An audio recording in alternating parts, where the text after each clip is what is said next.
আজ আমি আবার নিয়ে এলাম তোমাদের পছন্দের অন্যতম রহস্যভেদী কর্নেল নীলাদ্রি সরকারকে, যাকে সৃষ্টি করেছিলেন সৈয়দ মুস্তাফা সিরাজ, যিনি জন্মগ্রহণ করেছিলেন 1930 সালের 14ই অক্টোবর মুর্শিদাবাদের খোসবাসপুরে, এবং তার মহাপ্রয়াণ ঘটে 2012 সালের 4 সেপ্টেম্বর কলকাতায়।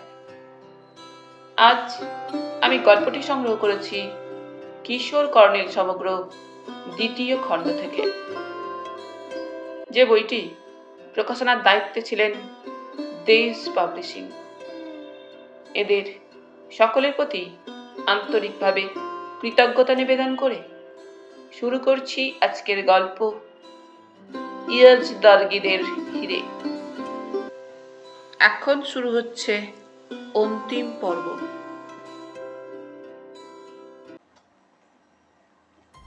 বাসে চেপে পুরী থেকে ফের বাসে চিল্কা রেল স্টেশন, তারপর ট্রেনে গঞ্জাম জেলার বহরমপুর স্টেশন। সেখান থেকে প্রাইভেট কার ভাড়া করে গোপালপুর অন সিতে যখন পৌঁছালাম তখন রাত প্রায় 10টা। সমুদ্রের ব্যাক কোয়ার্টারের দিকে স্মিথ সাহেবের ওয়াশ হাউস। স্মিথ সাহেব আমাদের জন্য অপেক্ষা করছিলেন। অত্যন্ত অমায়িক বৃদ্ধ ভদ্রলোক। একসময় কলকাতার বন্দর অফিসে চাকরি করতেন। কর্নেলের পুরানো বন্ধু। বাড়ির নিচের তলায় উনি থাকেন, ওপর তলায় 2টো স্যুট। একটাতে হালদার মশাই আছেন মানে ভাড়া নিয়েছেন, কিন্তু এই মুহূর্তে নেই। দরজায় তালা আটা। স্মিথ সাহেব তার গেস্টদের ব্যাপারে নাক গলান না। তবে স্মিথ সাহেবের মতে এই গেস্ট ভদ্রলোক ছিটগ্রস্ত, কারণ আজই বিকেলে তার বিচের মাথায় মুঘল আমলের ভাঙাচোরা পাথরের বাড়িগুলির ভিতর সন্দেহজনকভাবে ঘোরাঘুরি করতে দেখেছেন। সন্ধ্যার দিকে একবার তাকে বিচে জগিং করতেও দেখেছেন। স্মিথ সাহেব ওর প্রতি বেজায় অখুশি। স্মিথ সাহেব গেস্টদের জন্য খাওয়ার ব্যবস্থা করেন। ওর পরিচারিকা মারিয়াম্মা আমাদের খাবার দিয়ে গেল। দেখলাম কর্নেল তার সুপরিচিত। কর্নেল তাকে ইংরেজিতে জিজ্ঞেস করলেন, পাশের ভদ্রলোক কি খেয়ে বেরিয়েছেন? মারিয়াম্মা বলল, উনি বাইরে খান, কখন আসেন কখন যান জানি না। সে এঁটো থালাবাটি গুছিয়ে চলে যাচ্ছে, কর্নেল ডাকলেন, একটা কথা মারিয়াম্মা। বলুন স্যার। আসার পথে শুনলাম নিচে নাকি কে খুন হয়ে পড়েছিল আজ। মারিয়াম্মা বুকে ক্রস একে ভয় পাওয়া গলায় বলল, সে এক বিভৎস দৃশ্য স্যার।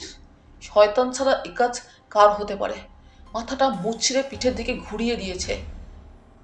সে এদিক ওদিক দেখে নিয়ে গলার স্বর চাপা করল, জেলে বস্তিতেই শুনেছি গতকাল সন্ধ্যায় ওরা একটা অদ্ভুত পাখিকে সমুদ্রের দিক থেকে উড়ে আসতে দেখেছে। পাখিটার ডানা নাকি বিশাল। দক্ষিণে লাইট হাউসের ওধারে উঁচু বালির টিলা আছে, সেদিকেই পাখিটা এসে নেমেছিল। শয়তান ছাড়া আর কিছু নয়। মারিয়াম্মা চলে গেলে বললাম, মারিয়াম্মার গল্পটা বিশ্বাস করলেন? কর্নেল দাড়ি নেড়ে চুরুটের ধোঁয়ার ভিতর বললেন, হ্যাঁ, আমি পাখিটার কথা বলছি। আমিও তাই বলছি। গুল বলে কর্নেলের দিকে তাকিয়ে রইলাম। কর্নেল এসবে বিশ্বাস করেন ভাবা যায় না। কর্নেল চোখ বুজে চুরুট টানতে টানতে বললেন,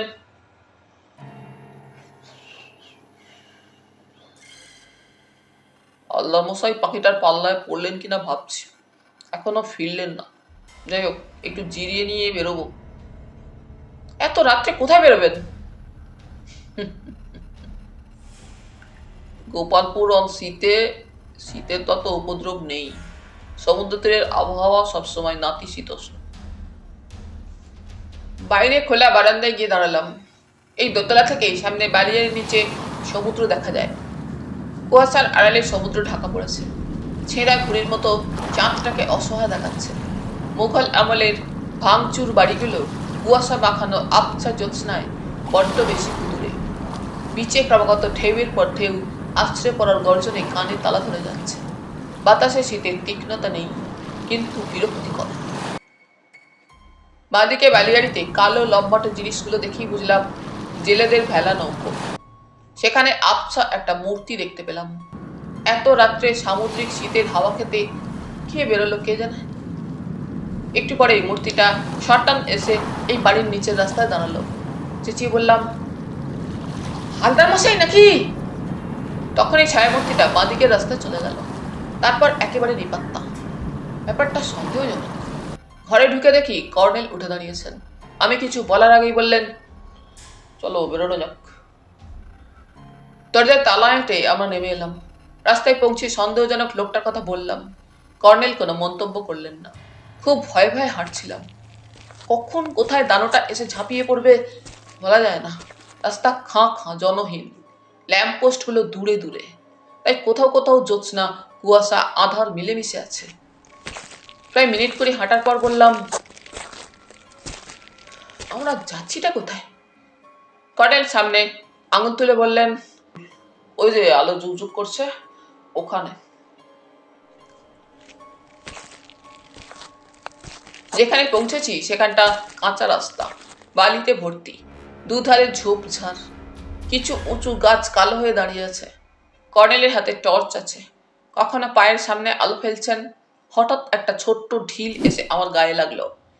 ভীষণ চমকে উঠে বললাম, কর্নেল, কে ঢিল ছুড়ছে? কর্নেল বললেন, ভূত, চলে এসো। কি আশ্চর্য, সত্যি ঢিল ছুড়ল যে! কথাটা বলার সঙ্গে সঙ্গে আবার পরপর কয়েকটা ছোট্ট ঢিল এসে পড়ল। কর্নেল টর্চের আলো ফেলা মাত্র ঢিল ছোড়া বন্ধ হলো। কেউ কোথাও নেই, অথচ কে ঢিল ছুড়ছে রাত দুপুরে? কর্নেল চারিদিকে খুঁটিয়ে দেখে নিয়ে চাপা স্বরে বললেন, দৌড়তে হবে, কুইক। কর্নেল সত্যি দৌড়তে শুরু করলেন। আমিও ভেবাচাকা খেয়ে ওকে অনুসরণ করলাম। এই সময় পেছনে কোথাও খি খি খি খি হি হি হি হি হো হো হো হো এই ধরনের বিকট হাসি শোনা গেল। কিছু তো দৌড়ে গিয়ে কর্নেল দাঁড়িয়ে গেলেন। বললাম, কি অদ্ভুত ভূত। কর্নেল হাসফাস করে বললেন, রোসো, মিনিট 2-3 জিরিয়ে নি। বালিতে দৌড়ানো সহজ নয়। কিছুক্ষণ পরে সেই আলোর কাছে পৌঁছে দেখি গাছপালার আড়ালে একটা বাড়ি এবং গেটে সঙ্গীনধারী পুলিশ। বুঝলাম থানায় এসেছি। দুজন অফিসার একটা ঘরে বসেছিলেন। কর্নেলকে দেখে এক গলায় সম্ভাষণ করলেন, হাই ওল্ড বস। আলাপ পরিচয় হওয়ার পর জানলাম একজন সিআইডি ইন্সপেক্টর সুখরঞ্জন দাস, অন্যজন অফিসার ইনচার্জ জগপতি রাউত। দুজনেই চমৎকার বাংলা বলেন। সুখরঞ্জন বাবু বললেন, দেরি দেখে ভাবছিলাম ওশান হাউসে গিয়ে খোঁজ নিই, কোনো অসুবিধা হয়নি তো? কর্নেল বললেন, না, চমৎকার এসেছি। জগপতি বাবু বললেন, আমি বহরমপুর গঞ্জাম স্টেশনে জিপ পাঠাতে চেয়েছিলাম, মিস্টার দাস নিষেধ করলেন। আপনি নাকি পুলিশের জিপে চাপা পছন্দ করেন না। জগপতি বাবু হেসে উঠলেন। কর্নেল বললেন, কখনো কখনো করি না, ওতে আমার কাজের অসুবিধা হয়। হোক মিস্টার দাস, সেই চিঠিটা দেখতে চাই। সুখরঞ্জনের ইশারায় জগপতি বাবু দেয়ালে আটা আয়রন চেস্ট থেকে একটা ফাইল বের করলেন। ফাইলের ভেতর একটা কাগজে সাটা অজস্র কুচি এবং কুচিগুলোতে কিছু লেখা আছে। কর্নেল ঝুঁকে গেলেন। ইতিমধ্যে তার হাতে আতস কাজ বেরিয়ে এসেছে। সুখরঞ্জন বাবু বললেন, কুচিগুলো ওবেরয় গ্র্যান্ড হোটেলের ওদিকে নিচু জমিতে পড়েছিল। শিশিরে অধিকাংশ চুপসে গেছে, আর পড়ার উপায় নেই। আমি যেভাবে জোড়াতালি দিয়েছি তা ভুল হতেই পারে, তবে মোটামুটি এটুকু বোঝা যায় কেউ ম্যাডাম সাহেবকে এখানে আসতে বলেছিল। হাতের লেখা হিজিবিজি, তাছাড়া ইংরেজি বানানো ভুল। জগপতি বললেন, ঠিক তাই, ভদ্রলোককে মার্ডার করার জন্যই ডেকেছিল। জুয়েল ফেরত দেওয়াটা ছল। বুঝলাম, এরা সম্ভবত কেসটা জানেন। বললাম, কিন্তু ঘাড়মোটকে খুন সম্পর্কে আপনাদের ধারণা কি? জগপতি হাসলেন, ভূতের কীর্তি বলে রটেছে। তাছাড়া আগের রাতে নাকি প্রকাণ্ড একটা পাখি সমুদ্র থেকে উড়ে আসতে দেখেছে জেলেরা। তবে মর্গের রিপোর্টে বলছে সত্যি কতকটা ঘাড় মোটকে, মানে মুন্ডুটা মুচড়ে ঘুরিয়ে খুন করেছে। প্রচন্ড জোর আছে খুনির গায়ে। বললাম, তাহলে? এবার বাধা দিলেন কর্নেল। রুষ্টভাবে বললেন, প্লিজ জয়ন্ত, এখন কোনো প্রশ্ন নয়। চুপ করে গেলাম। একটু পরে কর্নেল ফাইলটা দিয়ে উঠে দাঁড়ালেন। মিস্টার দাস, কাল সকালে ধরুন 8টা নাগাদ আমি সি বিচে অপেক্ষা করব। আপনি আমাকে দেখিয়ে দেবেন কোথায় ম্যাদান সাহেবের বডি পড়েছিল। সুখরঞ্জন বাবু বললেন, অবশ্যই। আর আপনি বলেছিলেন গ্র্যান্ডে গত 3 দিনের আবাসিকদের লিস্ট দিতে। এই নিন, এতে আপনার বলার নামের কেউ নেই। 21 নম্বর ডাবল স্যুটে 2জন ভারতীয় আছেন, একজন অবাঙালি মুসলিম মঈনুদ্দিন আহমেদ আর অন্যজন তার গোয়ানিজ বন্ধু পিটার নাজারেত। দুজনেই চামড়া ব্যবসায়ী। নাজারেত অসুস্থ হয়ে পড়েছেন, শয্যাশায়ী অবস্থা। আহমেদের মুখে দাঁড়িয়ে আছে কি? আছে, ধর্মপ্রাণ মুসলিম, মাথায় টুপি, পরনে শেরওয়ানি চুস্ত। সুখরঞ্জন বাবু আমাদের বিদায় দিতে এলেন। গেটের কাছে এসে বললেন, আপনার সন্দেহভাজন লোক দুটো এখানকার কোনো হোটেলে ওঠেনি, তন্ন তন্ন খোঁজা হয়েছে। তবে কারো বাংলো বা বাড়িতে খুঁজতে সময় লাগবে। আবার এমনও হতে পারে তারা ম্যাডাম সাহেবকে খুন করেই চলে গেছে। আমাদের হালদার মশাইয়ের খবর নিয়েছেন? আজ দুপুরে থানায় এসেছিলেন, আপনি আসছেন কিনা জানতে এসেছিলেন, কিন্তু উনি তো ওসান হাউসেই আছেন, তবে দেখা হয়নি। ওর সম্পর্কে আমার দুর্ভাবনা আছে মিস্টার দাস। খুব অ্যাডভেঞ্চার প্রবণ মানুষ, কোনো বিপদে না পড়েন। সুখরঞ্জন বাবু হাসতে হাসতে বললেন, কথাবার্তা হাবে ভাবেই সেটা বুঝেছি। আমাকে পরামর্শ দিয়ে গেছেন রিটায়ার করেই যেন কলকাতা চলে যাই এবং ওর প্রাইভেট ডিটেকটিভ এজেন্সিতে ঢুকি। সুখরঞ্জন বাবু চলে গেলেন। এবার কর্নেল অন্য রাস্তায় এগোলেন। এটা পিচ মোড়া সুন্দর রাস্তা, দুধারে ল্যাম্প পোস্ট। কর্নেল বললেন, ওই রাস্তাটা শর্টকাট ছিল। এই রাস্তায় ওসান হাউস অনেকটা দূর, কিন্তু উপায় নেই ডার্লিং। এই শীতের রাতে ভূতের ঢিল খেতে আমার আপত্তি আছে। বললাম, ভূত টুত নয়, রাজেনবাবু সেই দানোটা লেলিয়ে দিয়েছিলেন। আমাদের ছাই করে দিতে পারেন। আঁতকে উঠে বললাম, সর্বনাশ, তাহলে বড্ড বেশি ঝুঁকি নেওয়া হচ্ছে যে। কর্নেল হাসলেন, তা হচ্ছে। চিন্তা করো, ম্যাডাম সাহেবের বাড়ির মাটির তলার ঘরে লুকানো ইস্পাতের ভল্ট গলিয়ে হিরে চুরি। তাছাড়া লেজার অস্ত্র দূর থেকে প্রয়োগ করা যায়। দানটা তোমার কান বলার সুযোগই দেবে না। হেসে ফেললাম, হ্যাঁ, হেয়ালি করা আর ভয় দেখানো আপনার স্বভাব। হঠাৎ কর্নেল থমকে দাঁড়িয়ে চাপা স্বরে বললেন, স্বভাব কি বলছো জয়ন্ত? ওই দেখো, গাছের আড়ালে কে যেন দাঁড়িয়ে আছে। কুইক, আমরাও লুকিয়ে পড়ি।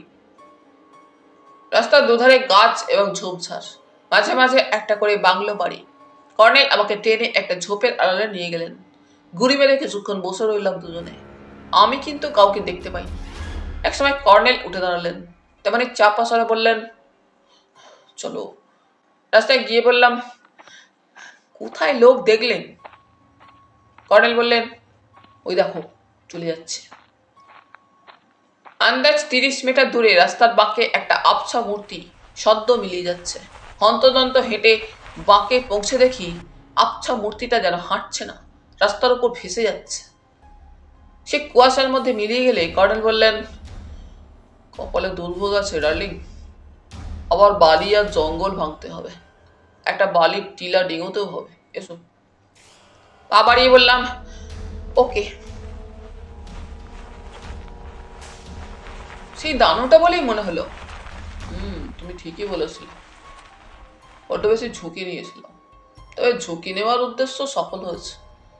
ম্যাদান সাহেবকে মেরে রাজেন অধিকারী গোপালপুর অন সি ছেড়ে চলে যায়নি, এটা জানা গেল। কিন্তু কেন যায়নি সেটাই রহস্য। এটা জানা গেলেই রহস্যের সমাধান হবে। এমনকি ইয়াজদার্গীদের হিরেও সম্ভবত উদ্ধার করতে পারবো।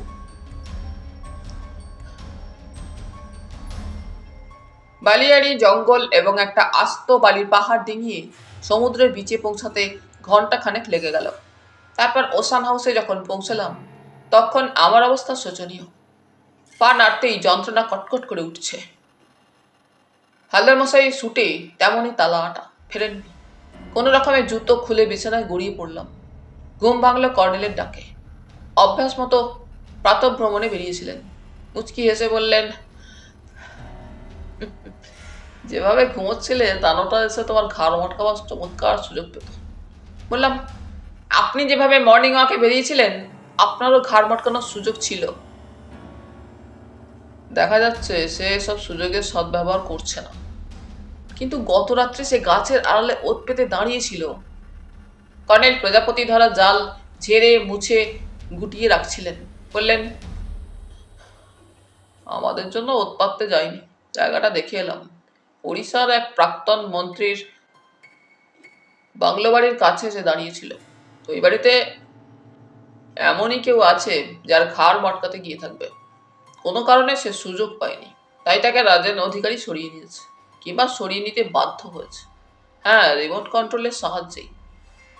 সাই দিয়ে বললাম, ঠিক বলেছেন, দানাটা গুলতির বেগে যেন ভেসে যাচ্ছিল। বাথরুম সেরে এসে দেখি মারিয়াম্মা ব্রেকফাস্ট এনেছে। খেতে বসে কর্নেল বললেন, বাংলো বাড়ির দরজায় তালা, পরে খোঁজ নেব কে আছে ওখানে। প্রাক্তন মন্ত্রী ভদ্রলোক কদাচিৎ আসেন শুনলাম, এলে ওর লোকজনও সঙ্গে থাকে। কেউ নেই, সম্ভবত ওর কোনো পরিচিত লোক এসে থাকবে। তবে যেই হোক তাকে সাবধান করে দেওয়া উচিত। হালদার মশাইয়ের কথা মনে পড়ে গেল এতক্ষণে। বললাম, হালদার মশাইয়ের সঙ্গে দেখা হয়েছে আপনার? কর্নেল গম্ভীর হয়ে মাথা নাড়লেন। তখনই উঠে গিয়ে দেখে এলাম ওর সুটের দরজায় তেমনই তালা আঁটা। অজ্ঞাত ত্রাসে বুকটা ধরাস করে উঠল। কিছুক্ষণ পরে সিআইডি ইন্সপেক্টর সুখরঞ্জন বাবু এসে গেলেন। আমরা সামনের বালিয়াড়ি পেরিয়ে গেলাম। বিচে তত কিছু ভিড় নেই। বিচ ধরে প্রায় 8 কিলোমিটার হাঁটার পর লাইট হাউস ছাড়িয়ে গিয়ে বালির একটা টিলার কাছে পৌঁছলাম। সুখরঞ্জন বাবু দেখিয়ে দিলেন কোথায় ম্যাডাম সাহেবের মৃতদেহ পড়েছিল। কর্নেল বাইনোকুলারে বালির বিশাল টিলাগুলো দেখছিলেন। হঠাৎ হন্তদন্ত এগিয়ে গেলেন, তারপর টিলা বেয়ে উঠতে শুরু করলেন। আমরা ওকে অনুসরণ করলাম। টিলার মাথায় উঠে কর্নেল বললেন, ম্যাডাম সাহেবের জুতোর ছাপ কিনা জানি না, তবে ছাপগুলো লক্ষ্য করুন মিস্টার দাস। পশ্চিম দিকের ঢাল থেকেই ছাপগুলো উঠে এসেছে। ওই দেখুন, স্বাভাবিক চড়াইয়ে ওঠার ছাপ। ওদিকে বালিটা জমাট। এই টিলার মাথায় আসার পর বিচের দিকে নেমে যাওয়া ছাপগুলো দেখুন। বিচের দিকটা ঢালু, বালি নরম। ক্রমশ স্টেপিংয়ের দূরত্ব বেড়েছে, ছাপও গভীর হয়েছে। বাঁদিকে কোনাকুনি নেমে গেছে ছাপগুলো। স্পষ্ট বোঝা যাচ্ছে ভদ্রলোক দৌড়ে নেমেছিলেন। কিন্তু বাঁদিকে কোনাকুনি কেন? চুড়োই এসে নিচে বাঁদিকে কি কাউকে দেখতে পেয়ে পালিয়ে যাচ্ছিলেন?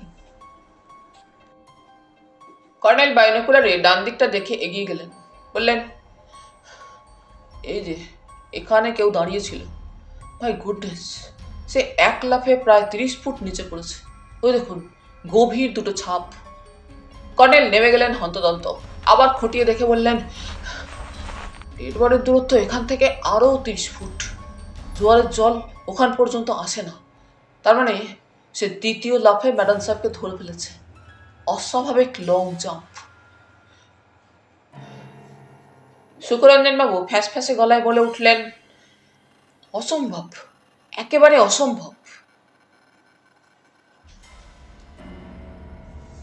রাজেন অধিকারীর দানাটার কথা বলার জন্য উসখুস করছিলাম, কিন্তু কর্নেলের হাবভাব আজ করেছি। পুলিশকে তিনি তার হাতের তাস দেখাতে চান না। অবশ্য বরাবর তাঁর এই স্বভাব। সুখরঞ্জন বাবু বললেন, কর্নেল, আপনার এই থিওরিটা কিন্তু মানতে পারছি না যে 30 ফুট লং জাম্প দিতে পারে সে অলিম্পিকের মেডেল জেতা খেলোয়াড়। আপনি কি বলতে চাইছেন উনি কোনো খেলোয়াড়? কর্নেল বাইনোকুলারে দূরে বিচের মাথায় দাঁড়িয়ে থাকা মানুষজন দেখছিলেন।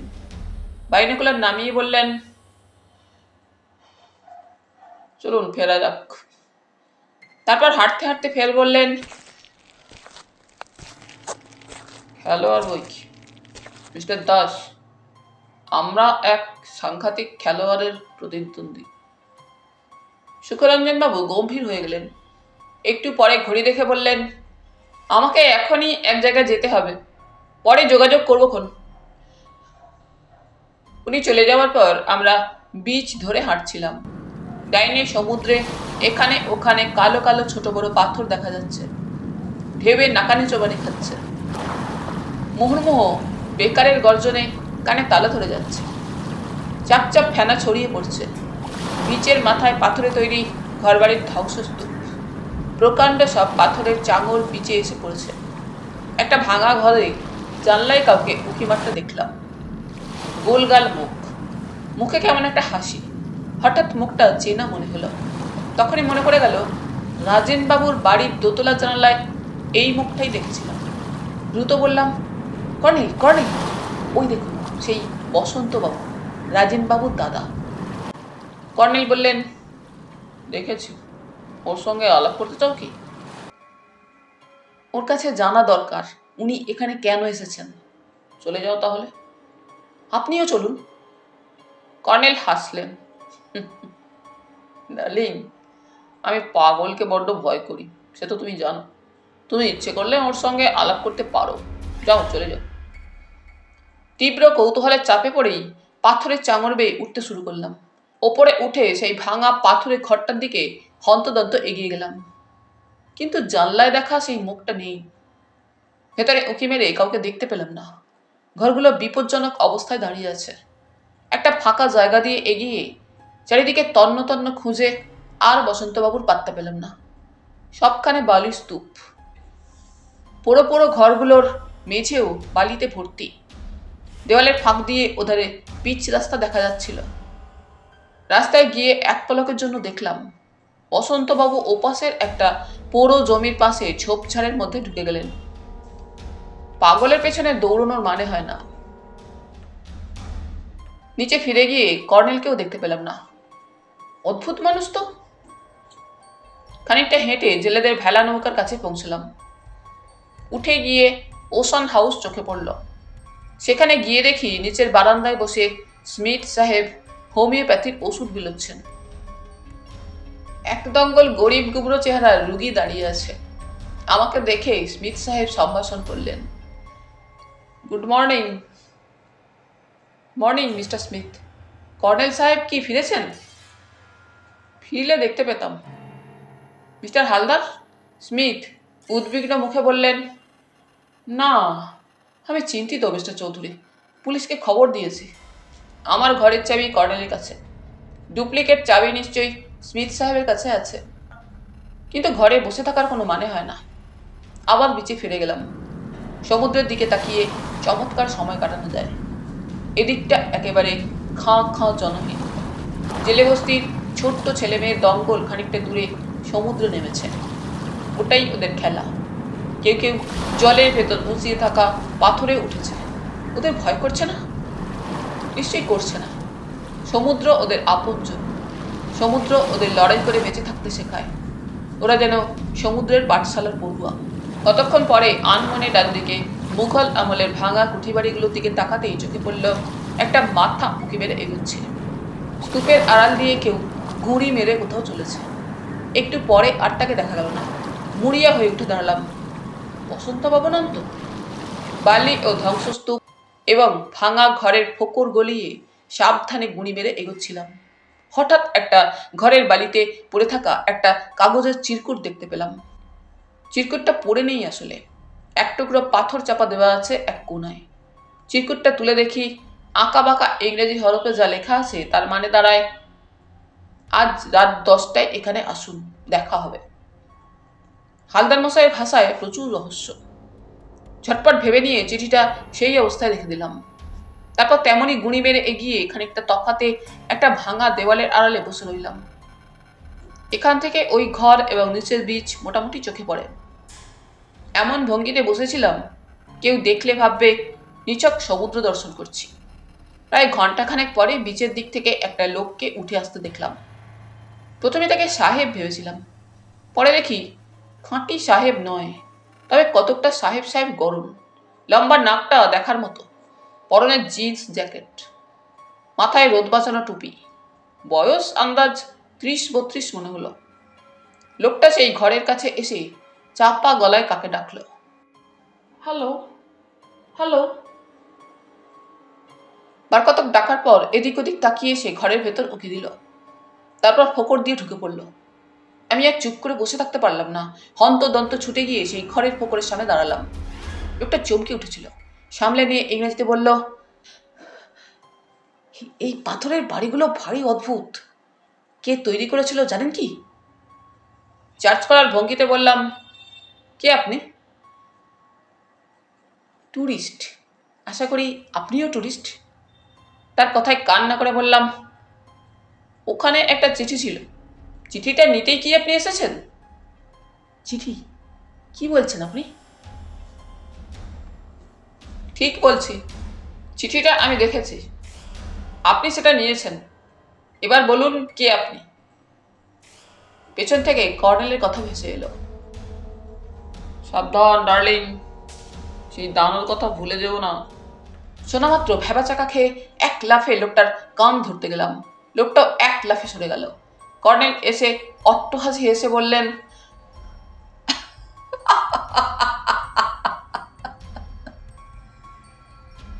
সেম সাইড হয়ে যাচ্ছে যন্ত। আলাপ করিয়ে দিই, ইনি ম্যাডাম সাহেবের জামাই মিস্টার খুসরো। আর মিস্টার খুসরো আমার স্নেহভাজন বন্ধু সাংবাদিক জয়ন্ত চৌধুরী। মাঝে মাঝে অত্যুৎসাহী হয়ে পড়ে, আসলে এটা ওর ভয় পাওয়ারই প্রতিক্রিয়া। খুসরো হেসে ফেললেন। সত্যি বলতে কি আমিও ভয় পেয়েছিলাম। যাই হোক, সেই ভদ্রলোক আমার জন্য একটা চিঠি রেখে গেছেন, এই দেখুন। কর্নেল চিঠিটা নিয়ে চোখ বুলিয়ে বললেন, এটা আমার কাছে থাক। রাত 9টা নাগাদ ওসান হাউসে আমার সঙ্গে দেখা করবেন, তারপর সব ব্যবস্থা হবে। আপনি বরং নিচের দিকে না গিয়ে সদর রাস্তা ধরে বাংলোয় যান, সাবধানে যাবেন। খুসরো তখনই ধ্বংসস্তূপের ভেতর দিয়ে চলে গেলেন। বললাম, শ্বশুর চিঠির ফাঁদে পড়ে প্রাণ হারিয়েছেন, এবার জামাইকেও চিঠির ফাঁদে ফেলা হচ্ছে, ব্যাপারটা এই তো? কর্নেল সে কথার জবাব না দিয়ে বললেন, তখন বসন্তবাবুকে কোথায় হারিয়ে ফেললে? রাস্তার ওধারে। তো মিস্টার খুসরো কি শ্বশুরের ডেড বডি নিতে এসেছেন? হ্যাঁ, ওর বাবার বন্ধু এক প্রাক্তন মন্ত্রীমশাই, তার সাহায্যে আর্মির হেলিকপ্টারে ম্যাডাম সাহেবের বডি সকালেই কলকাতা পাঠানো হয়েছে। খুসরো যাননি, মানে কলকাতায় উনি যখন আমাকে ফোন করেন তখন আমি ওকে একটা দিন থেকে যেতে বলেছিলাম। তবে জানতাম না খুসরো মন্ত্রীমশাইয়ের বাংলোয় উঠেছেন। উঠে অবশ্য ভালোই করেছেন, কারণ আমাদের প্রিয় বিজ্ঞানী চন্দ্রকান্ত চৌধুরীর সান্নিধ্যে থাকলে উনি নিরাপদ। অবাক হয়ে বললাম, ওই বাংলোতে চন্দ্রকান্ত বাবু উঠেছেন নাকি? হ্যাঁ, চলো চন্দ্রকান্ত বাবুকে ওসান হাউসে বসিয়ে রেখে এসেছি। বুঝলাম। আমি যখন বসন্তবাবুর পেছনে ছুটছিলাম তখন কর্নেল আমাকে ফেলে সেই বাংলোয় চলে গিয়েছিলেন, তাই ওকে আর দেখতে পাইনি। কিন্তু হঠাৎ ওভাবে চলে না গিয়ে আমার জন্য অপেক্ষা করতে পারতেন। কেন করেননি? এমন কি ঘটেছিল যে প্রাক্তন মন্ত্রীমশাইয়ের বাংলোর দিকে ছুটে গিয়েছিলেন? যেতে যেতে কথাটা তুললাম। কর্নেল বললেন, বাইনোকুলারে দেখেছিলাম বিজ্ঞানী ভদ্রলোক ওর ডিটেক্টর যন্ত্র নিয়ে ব্যাক ওয়াটারের ওদিকে ঘুরঘুর করছে, কাজেই ওর কাছে না গিয়ে পারলাম না। হ্যাঁ, গত রাতে দানোটা বাংলোয় ঢুকতে পারেনি। বিজ্ঞানীর কারবার। মারাত্মক কি অদৃশ্য রশ্মি দিয়ে নাকি বাংলোটা ঘিরে রেখেছিলেন। কিন্তু হালদার মশাইয়ের কি হলো? কর্নেল গম্ভীর মুখে বললেন, জানি না।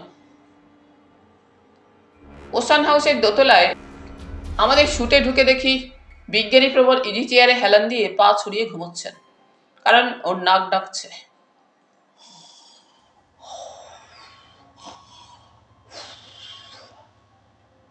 আমি যেই চন্দ্রকান্ত বাবু বলে ডেকেছি, চন্দ্রকান্ত বাবু,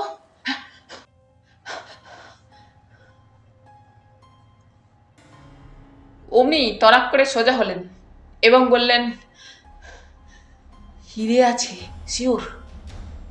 হাসতে হাসতে বললাম, স্বপ্ন দেখছিলেন বুঝি?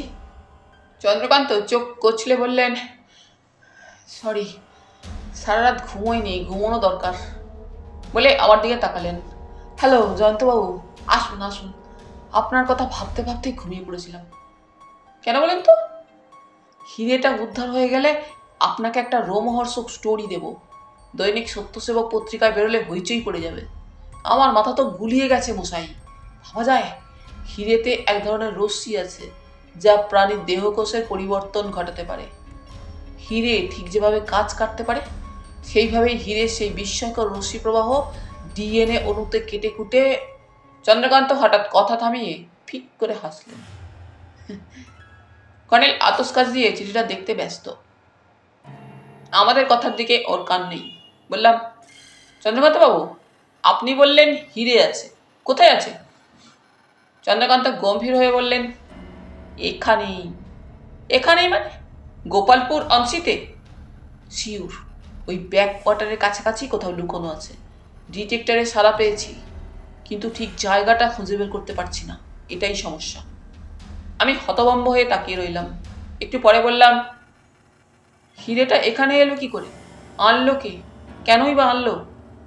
চন্দ্রকান্ত চিবুকের দাড়ি খুঁড়তে খুঁড়তে বললেন, তা জানি না মশাই। কর্নেল ওসব রহস্য জানেন বলেই আমার ধারণা। কর্নেল চিঠিটা পকেটস্থ করে বললেন, চন্দ্রকান্ত বাবু, মিস্টার কুসরো বাংলোয় ফিরে গেছেন। লাঞ্চের সময় হয়ে এলো, উনি আপনার জন্য অপেক্ষা করবেন। বিজ্ঞানী তখনই উঠে দাঁড়ালেন, বললেন, হ্যাঁ চলি, আমার একটা লম্বা ঘুমও দরকার। উনি চলে গেলে বললাম, প্রাক্তন মন্ত্রী ভদ্রলোক কি চন্দ্রকান্ত বাবুর পরিচিত? পরিচিত না হলে চন্দ্রকান্ত বাবু ওখানে উঠবেন কেন? বাংলোটা বেশ বড়, অনেক ঘর, কাজেই প্রাক্তন মন্ত্রী মশাইয়ের পক্ষে তার একাধিক প্রিয়জনকে ঠাঁই দেওয়ার অসুবিধে নেই। কেয়ারটেকার গোমস তার প্রিয়জনদের সেবার জন্য বহাল রয়েছে। বলে কর্নেল উঠলেন। তুমি কি স্নান করবে? আমি বলি বরং সমুদ্রে স্নান করে এসো, স্বাস্থ্যের পক্ষে ভালো। আটকে উঠে বললাম, মাথা খারাপ? এখানকার সমুদ্র মানুষ খেকো, সব সময় হাউমাউ খাউ করে চেঁচাচ্ছে। জলের ভেতর পাথরগুলো যেন সমুদ্রের দাঁত, বুঝলেন তো? পেলেই পাথরের দাঁতে চিবিয়ে গিলে ফেলবে। তাহলে সুইচ টিপে মারিয়াম্মাকে ডাকো, গরম জল করে দেবে। আমি তো সপ্তাহে একদিন স্নান করি, আজ আমার স্নানের দিন নয়। দুপুরের খাওয়া দাওয়ার পর একটু ঘুমিয়ে নেওয়া আমার অভ্যাস। পুরনো বাংলায় একে বলে ভাত ঘুম। কিন্তু কর্নেল বাদ সাধলেন, বললেন, এখনই মিলিটারি জিপ আসবে, তৈরি থাকো।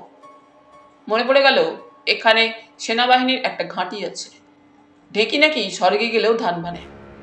সেনাবাহিনীর অবসরপ্রাপ্ত কর্নেল নীলাদ্রি সরকার এখানে এসেছেন একটা রহস্যের সমাধানে। কিন্তু এসেই কখন সেনাবাহিনীর কোনো স্নেহভাজন কর্তাব্যক্তির সঙ্গে যোগাযোগ করে ফেলেছেন দেখা যাচ্ছে। কিছুক্ষণ পরে মিলিটারি জিপে আমরা যেখানে পৌঁছালাম সেটা উঁচুতলার অফিসারদের কোয়ার্টার এলাকা। বাংলো বাড়ি এবং সুদৃশ্য লন, ফুলবাগিচা। একটা বাংলোর লনে ঘাসের উপর চেয়ার টেবিল পেতে একজন শিখ সামরিক অফিসার পাইপ টানছিলেন। কর্নেলকে দেখে এগিয়ে এসে সম্ভাষণ করলেন। কর্নেল পরিচয় করে দিলেন, ইনি কর্নেল, কর্নেল পরমজিৎ সিং। পরমজিৎ বললেন, পুরনো ক্যান্টিন রেকর্ডে আপনার দেওয়া নামটা পাওয়া গেছে। হ্যাঁ, ভদ্রলোক সেলজার্স ক্যান্টিনে ফুড সাপ্লায়ার ছিলেন।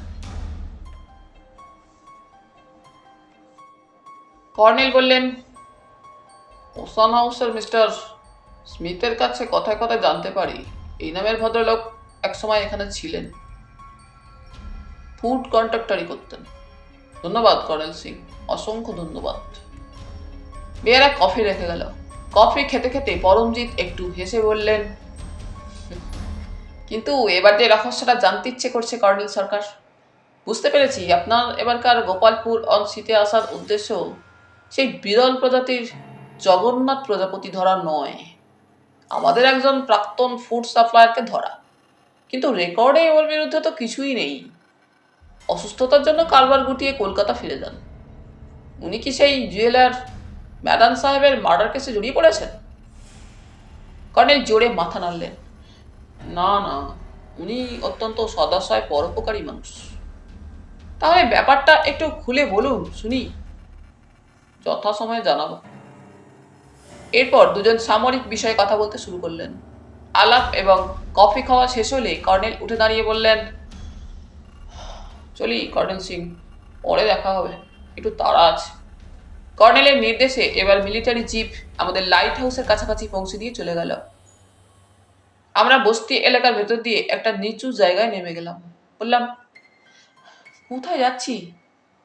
কর্নেল বাইনোকুলারে চোখ রেখে বালির টিলাগুলো দেখে নিয়ে বললেন, চলো তো। যেতে যেতে বললাম, সেই ফুড সাপ্লায়ার ভদ্রলোক কে? বসন্ত অধিকারী। চমকে উঠে বললাম, হ্যাঁ হ্যাঁ। কর্নেল হাসলেন। বসন্তবাবুকে ঠিক বদ্ধ পাগল বলা চলে না, তবে মাথার একটু গন্ডগোল ঘটেছে সেটা ঠিকই। এই গোপালপুর অংশের প্রত্যেকটি ইঞ্চি ওর নখদর্পণে। ডার্লিং, কাল রাত্রে উনি ভূত হয়ে আমাদের ঢিল ছুটছিলেন। আমাদের চরিত্রের মানুষ, মজা করার সুযোগ পেলে ছাড়তে চান না। বালির টিলার কাছে পৌঁছে বললাম,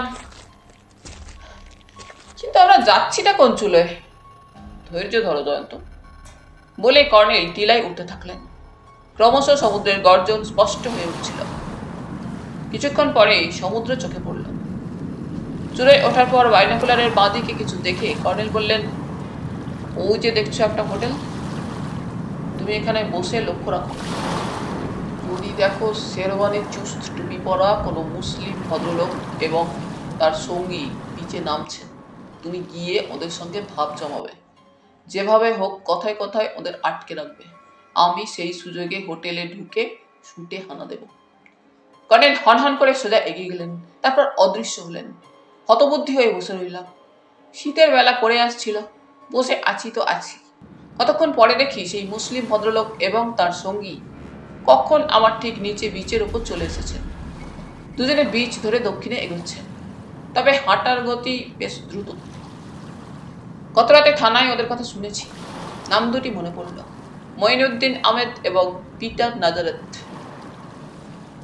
দুজনেই নাকি চামড়া ব্যবসায়ী, কিন্তু কর্নেলের দৃষ্টি ওদের উপর পড়লো কেন? একটু ইতস্তত করে বিচে নেমে গেলাম। ওরা ততক্ষণে অনেকটা এগিয়ে গেছে।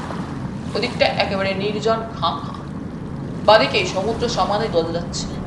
অন্তদন্ত এগিয়ে হ্যালো বলে সম্ভাষণ করল, কিন্তু সমুদ্রের গর্জনে কথাটা হারিয়ে গেল।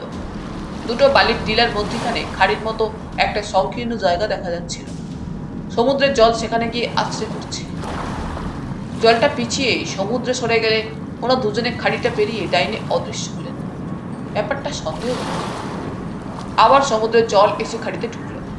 তারপর জলটা পিছিয়ে যেতেই খাড়ি পেরিয়ে গেলাম। ডাইনে ঘুরে দেখি বালিয়াড়িতে একটা পাথরের ঘর অর্ধেকটা ডুবে যাচ্ছে। ফাটল ধরা পুরো ঘর, ছাদ ধসে পড়েছে। এও নিশ্চয়ই মুঘল আমলের কোনো বাড়ি। মঈনুদ্দিন এবং নাজারেত সেখানে ঢুকে গেলেন। সাবধানে এগিয়ে সেই ঘরের কাছে গেলাম, গুঁড়ি মেরে বসলাম। হঠাৎ একটা আর্তনাদ ভেসে এলো, তারপর কেউ চিৎকার করে উঠল খ্যানখ্যানে গলায়,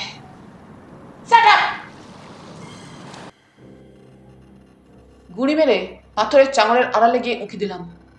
যা দেখলাম তা সাংঘাতিক ব্যাপার। দিন শেষের আবছা আলোয় ঘরের মেঝেতে বালিতে কোমর পর্যন্ত পুঁতে রাখা হয়েছে একটা লোককে। তার হাত দুটো পিঠের দিকে বাঁধা, এবং লোকটা আর কেউ নয়, আমাদের হালদার মশাই। নাজারেত তার পিঠের কাছে দাঁড়িয়ে চুল খামচে ধরে আছে। মঈনুদ্দিন সামনে দাঁড়িয়ে আঙুল তুলে শসাচ্ছে। Speak the truth. আর সহ্য করতে পারলাম না, এক লাফে ঘরের ভেতর ঢুকে পড়লাম। তারপর ঝাঁপ দিলাম মঈনুদ্দিনের উপর। তার টুপি খসে পড়লো। সে হুঙ্কার দিয়ে কিছু বলল।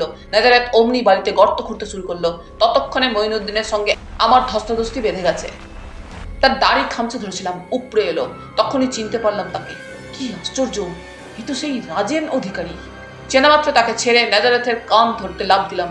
নাজারেথ যে সেই দানু অর্থাৎ কৃত্রিম মানুষ, এও মুহূর্তে বুঝে গেছি, কিন্তু তার কান মলে দেওয়ার সুযোগ পেলাম না। সে আমাকে ঠেলে বালির ওপর ফেলে দিল। রাজেন অধিকারীও আমার বুকের ওপর এসে বসল, মুখের নিষ্ঠুর হাসি। আমি তার দিকে হাত ওঠানোর সুযোগ পেলাম না। আমার দুই বাহুতে এসে দুই পা চাপিয়ে দিল। তারপর পকেট থেকে কি একটা ক্ষুদে কালো বোতামের মতো জিনিস আমার কপালে সেটে দিল। মনে হলো অতল শূন্যে তলিয়ে যাচ্ছি।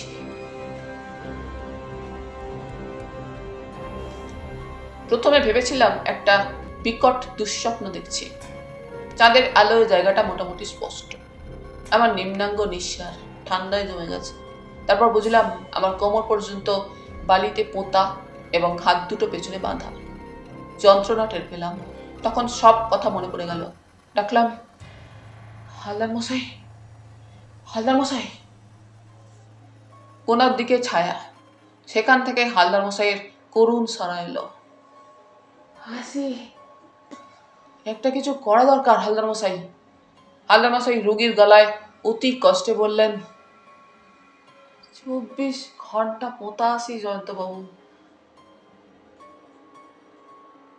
পায়ে একটুও শক্তি নেই। আপনাকে কোথায় ধরেছিল? সি বিচে কাল রাত্রে অগ হল কইরা কইরা বিপদ বাঁধাইছি। এই সময় বাইরে ধূপ ধূপ শব্দ কানে এলো। হালদার মশাই চাপা গলায় বললেন, চুপ কইরা থাকেন, চক্ষু খুলবেন না। চোখ বোঝার আগে দেখে নিলাম দুটো লোক আসছে। একজনের কাঁধে মরার মতো কেউ ঝুলছে।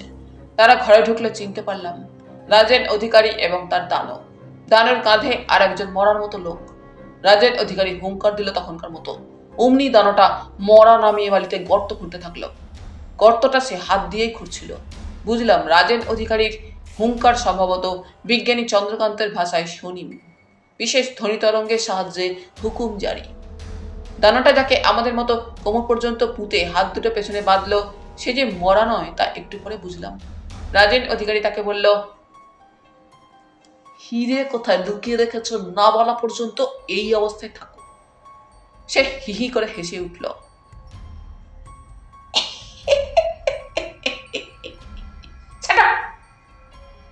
পাগলামি খুঁচিয়ে দেবো। বলো হিরে কোথায়? বলবো না, না বললে দাদা বলে খাতির করবো না। ইস, আমি তো সত্যিকারের দাদা নাকি? বেশি চোখ দেখাসনি না যে, সব ফাঁস করে দেবো। যখন বাপ মা মরে ফ্যা ফ্যা করে ঘুরে বেড়াচ্ছিলি, তোকে রাস্তা থেকে কুড়িয়ে নিয়ে গিয়ে মানুষ করেছিলাম। তুই নেমো খারাপ। চুপ! টাম্বকে হুকুম দিলে এখনই তোমার মুন্ডু মুছড়ে দেবে। তাই দিয়ে না, মরে গেলে তো বেঁচে যাই।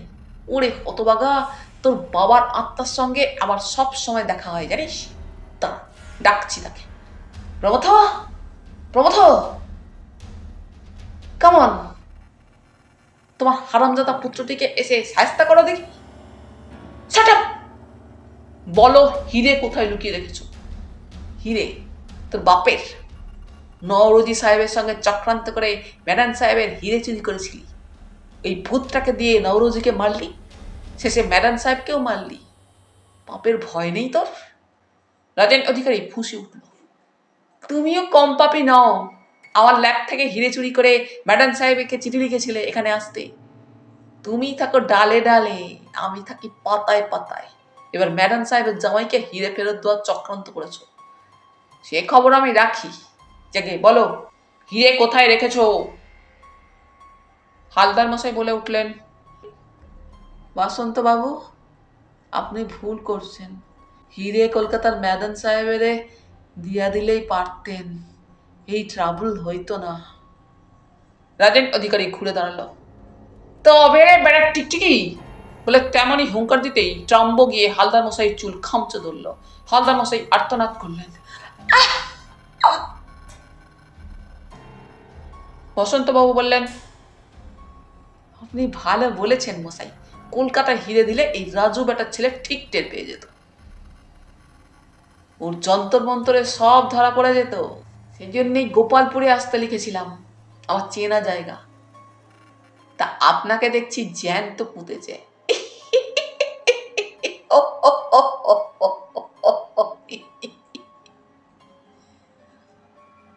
হি হি হো হো করে একচোট হাসার পর বসন্তবাবু এতক্ষণে আমাকে দেখতে পেলেন। বললেন, বলো ছাই, এ আবার কি? ও রাজু, একে কেন পুগলি? রাজেন অধিকারী তেরে এলো। চুপ! এই শেষবারের মতো বলছি, বলো হিরে কোথায়? বসন্তবাবু ভেঙচি কেটে বললেন, তোর বাপের হিরে। দাঁড়া, তোর বাপের আত্মাকে ডাকি, সে নিজে এসে বলুক হিরে কার। বলে ঘাড় ঘুরিয়ে সমুদ্রের দিকে তাকালেন। চাপা গলায় বললেন, রাত বিরেতে তোর বাপ পাখি হয়ে সমুদ্রের উপর চক্কর দিয়ে বেড়ায়, আমি নিজের চোখে দেখেছি, এটা জানিস? রাজেন অধিকারী বলল, তাহলে মরু। Tambo, Tambo, রাম্বো। তার হাতে টর্চের মতো একটা জিনিস থেকে নীলচে আলো জ্বলে উঠল। তারপর যা দেখলাম শিউরে উঠলাম। দানাটা হালদার মশাই চুল ছেড়ে দিয়ে বসন্ত বাবুর সামনে এসে দাঁড়ালো এবং পকেট থেকে কি একটা বের করলো। সেটা আর কিছু নয়, একটা কালো রঙের ছোট সাপ। সাপটার লিকলিকে জিভ। বসন্ত বাবুর মুখের কাছাকাছি সে সাপটাকে নিয়ে এলো। বসন্ত বাবু আর্তনাদ করলেন,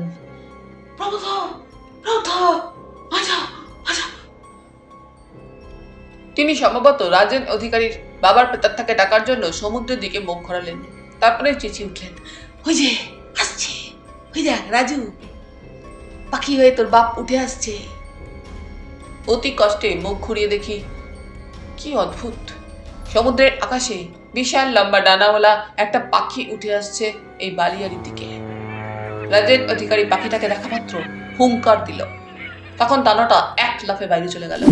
নিচের আলোটা নিভিয়ে রাজেন অধিকারীও বেরোলো। বাইরে এক পলকের জন্য চোখ ঝলসানো আলো দেখলাম। সেই আলোয় দেখতে পেলাম কেউ রাজেন অধিকারীর উপর ঝাঁপিয়ে পড়েছে। তারপর ধস্তাধস্তি, হাঁক ডাক, বালিতে ধূপ ধূপ শব্দ, জ্যোৎস্নায় অনেক ছায়ামূর্তির ছুটোছুটি। হালদার মশাই চাপা স্বরে বলে উঠলেন, খাইছে। সেই সময় বাইরে কর্নেলের সাড়া পেলাম, জয়ন্ত, জয়ন্ত। চেঁচিয়ে বললাম, এখানে, এখানে। টর্চের আলো এসে পড়লো আমাদের উপর। তারপর কর্নেলকে দেখতে পেলাম। বললেন, কি সর্বনাশ, হালদার মশাই কেউ পুঁতেছে দেখছি। হালদার মশাই শ্বাস ছেড়ে বললেন, কয়েকজন পুলিশ ঘরে ঢুকে বাঁধন খুলে দিয়ে বালি সরিয়ে আমাদের ওঠালো। আমি পা ছড়িয়ে বসলাম। হালদার মশাই কিন্তু তরক করে উঠে দাঁড়িয়ে পা ছোড়াছুড়ি করে বললেন, বাট হেভি ক্ষুধা পাইছে। বসন্তবাবু উঠে দাঁড়িয়ে বললেন, যাই, প্রমথের আত্মার সঙ্গে দেখা করে আসি। কর্নেল বললেন, বসন্তবাবু, প্রমথ কে? ওই শয়তান রাজুর বাবা। বড্ড ভালো লোক ছিল মশাই। না না, যাই দেখা করে আসি।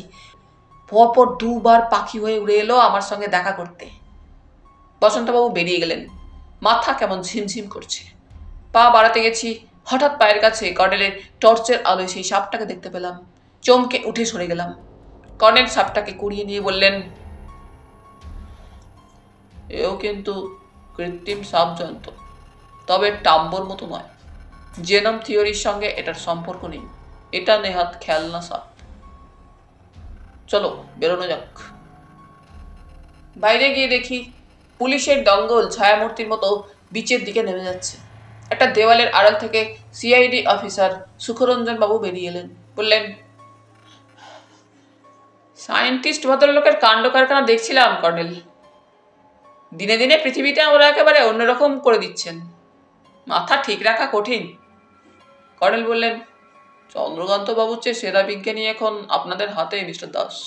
শিগগির গিয়ে ওকে আর্মির কর্নেল সিংহের জিম্মায় রাখার ব্যবস্থা করুন।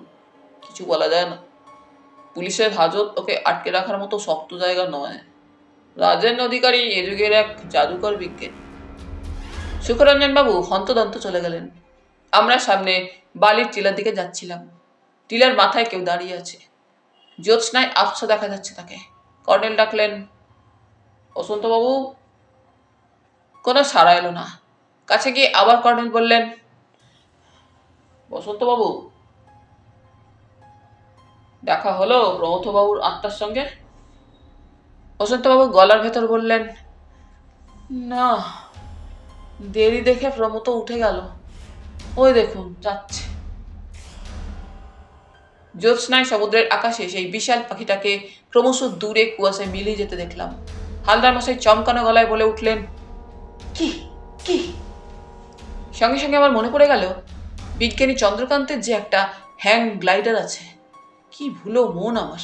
বললাম, কর্নেল, তাহলে মারিয়াম্মা যে ভুতুরে পাখির কথা বলছিল? আমার কথার উপর কর্নেল বললেন, ডার্লিং, তুমি সবই বোঝো, তবে দেরিতে। চন্দ্রকান্তবাবু কলকাতা থেকে হ্যাং গ্লাইডারে চেপে এসেছিলেন, এখন ফিরে যাচ্ছেন। বসন্তবাবু পা বাড়িয়ে বললেন, যাই, ম্যাডাম সাহেবের জামাই আমার জন্য অপেক্ষা করছে। ওকে ওর শ্বশুরের হিরে ফেরত দিয়ে। কর্নেল বললেন, হিরে উনি ফেরত পেয়েছেন বসন্তবাবু। কি বললেন?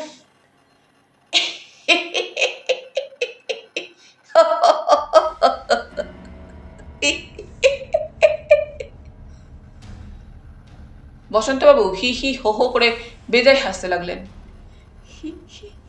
হিরে ফেরত পেয়েছে? কি করে পাবে মশাই? এমন জায়গায় লুকিয়ে রেখেছি, কার সাধ্যি খুঁজে বের করে? যাকে আপনি প্রমথবাবুর আত্মা বললেন, তিনিই খুঁজে বের করেছেন। ব্যাক ওয়াটারের ওখানে একটা মন্দিরের ভেতর আপনি পুঁতে রেখেছিলেন কালো রঙের একটা ছোট্ট কৌতুতে, তাই না? সর্বনাশ! বলে বসন্তবাবু দৌড়ে বিচে নামতে থাকলেন। কর্নেল চেঁচিয়ে বললেন, বরং ম্যাডাম সাহেবের জামাই যে বাংলোতে উঠেছেন সেখানে চলে যান বসন্তবাবু। হালদার মশাই এদিক ওদিক তাকিয়ে চাপা স্বরে বললেন, এখানে থাকা ঠিক না কর্নেল স্যার, হেভি ক্ষুধা পাইছে। তাছাড়া আমার সন্দেহ হয় রাজেন অধিকারী ভূতটা কোথাও ঘাপটি পাইতা বইয়া রইছে, পুলিশ ওদের ধরতে পারে নাই। ডাম্বোকে চন্দ্রকান্তবাবু লেজার পিস্তলের একটা শটেই ছাই করে দিয়েছেন হালদার মশাই। হ্যাঁ? কই কই? কাল সকালে এসে দেখবেন। চলুন এবার ফেরা যাক। কর্নেল আমাদের সোজা নিয়ে গিয়েছিলেন প্রাক্তন মন্ত্রীমশাই সেই বাংলোতে। কুচরো অপেক্ষা করছিলেন কর্নেলের জন্য। ড্রয়িং রুমে ঢুকে দেখি বসন্তবাবু খুশি খুশি মুখে বসে পা দোলাচ্ছেন এবং মিটিমিটি হাসছেন। আমাদের খাওয়ার ব্যবস্থা করা ছিল। ডিনার টেবিলে বসে হালদার মশাই খাদ্যে মন দিলেন। কর্নেল বললেন, বসন্তবাবু, আমাদের গত রাত্রে ঢিল ছুঁড়ে ভয় দেখাচ্ছিলেন কেন বলুন তো? বসন্তবাবু মুরগির ঠ্যাং কামড়ে ধরে বললেন,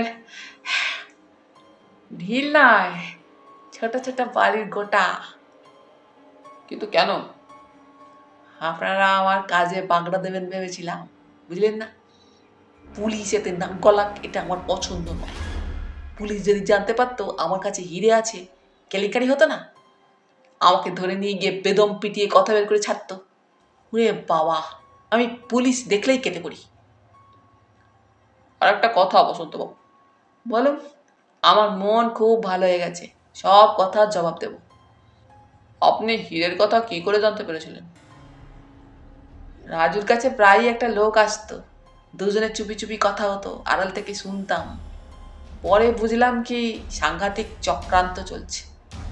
লোকটা নাকি আমেরিকার কোন সাহেবের কাছে জানতে পেরেছে কুচরো সাহেবের শ্বশুর কোনো সম্রাটের হিরে কিনেছেন, সেই হিরে চুরির মতলব করছে ওরা। কি যেন নাম লোকটার, ন ন দুচ্ছাই। কুচরো বললেন, নওরোজি সাহেবের কিউরিও শপ আছে, বিদেশে তার অনেক চল আছে, তাদেরই কেউ খবরটা দিয়ে থাকবে। ভদ্রলোক আমার শ্বশুরের চেনা লোক ছিলেন। এদিকে আমার শ্বশুরও তত চতুর মানুষ ছিলেন না। মনে হচ্ছে কোনো কথায় মুখ ফসকে হীরের কথা তিনিও বলে থাকবেন, এমনকি হীরেটা দেখিয়েও থাকবেন। বললাম, নওরোজির সঙ্গে কিভাবে রাজেনবাবুর পরিচয় হলো?